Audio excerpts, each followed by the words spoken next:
Hello. Talk is about the Fund Special Research Project Education Category 2, and we're going to talk about computational thinking, and I'm going to summarize in the next 4 minutes the research that was conducted in the past 12 months.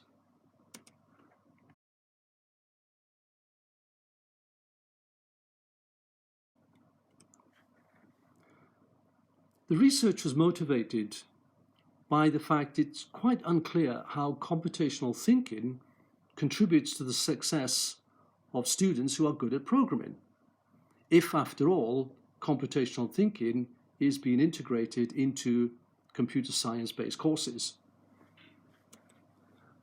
Computational thinking is being promoted as a skill of the 21st century, and school curricula worldwide are introducing computational thinking from primary, secondary, and university level, supported by computer science teachers in particular.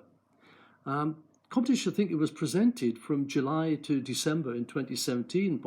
So what is computational thinking? Well, researchers have found at least 59 definitions, but essentially they all come down to problem solving and the fact that it's used in technology-based subjects. The interpretations related to thinking were actually quite sparse. And this lack of consensus of computational thinking is actually preventing the comprehension of the concept and therefore its implementation. So the premise is that computational thinking is an approach to problem solving. But also remember that Janet Wing said that it's a way humans, not computers, think. So our first research hypothesis, students who are adept at problem solving are proficient at programming. But I think it's also important to take into account non-cognitive factors. So we also have to consider personality and maybe the student's perceived ability. And so we have research hypothesis 2, students with high self-efficacy are proficient at programming, and 3, students who are considered introverted are proficient at programming. These hypotheses were derived from the literature review, which you can find in our report. So let's look at the method. The instrument we used was the validated computational thinking test with permission that was translated Japanese and a standard personality test. We called for second-year students to participate, and we have 75 volunteers, and we compared the data with the basic programming course grades and the Introduction to Information Expression course grades. Let's have a look at some example test items. There were 28 test items for computational thinking, and there are 2 on the screen for you to look at. They weren't too challenging, but we felt that the students who are beginner programmers might actually find these relatively challenging. The key was to get them thinking about the possible solutions in solving this problem. We then used the 10-item personality inventory to find out something about students' personality. Now the results were all collated and then imported into a VR 3D application called Virtualytics, which uses machine learning and a patented smart mapping tool to correlate all the data to see what impacts, for example, the students' programming grades. So let's take a look at the data.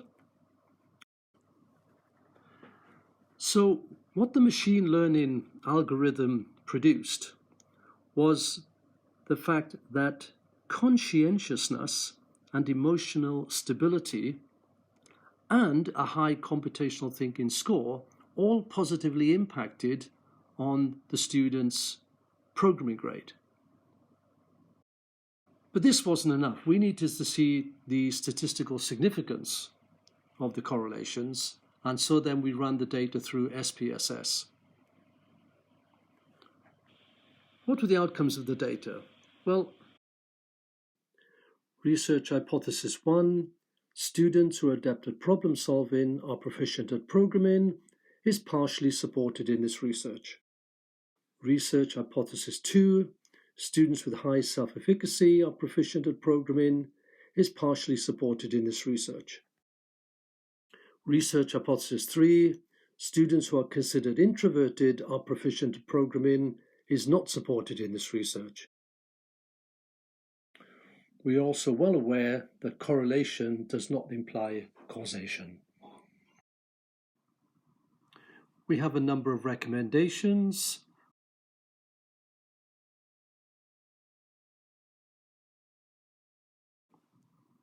We also recognize that there are a number of limitations to this research, and we propose these be overcome in a future study. We would also like to say that we are teaching problem solving as computational thinking in Communication 3, and we use a flowchart as our teaching technique there.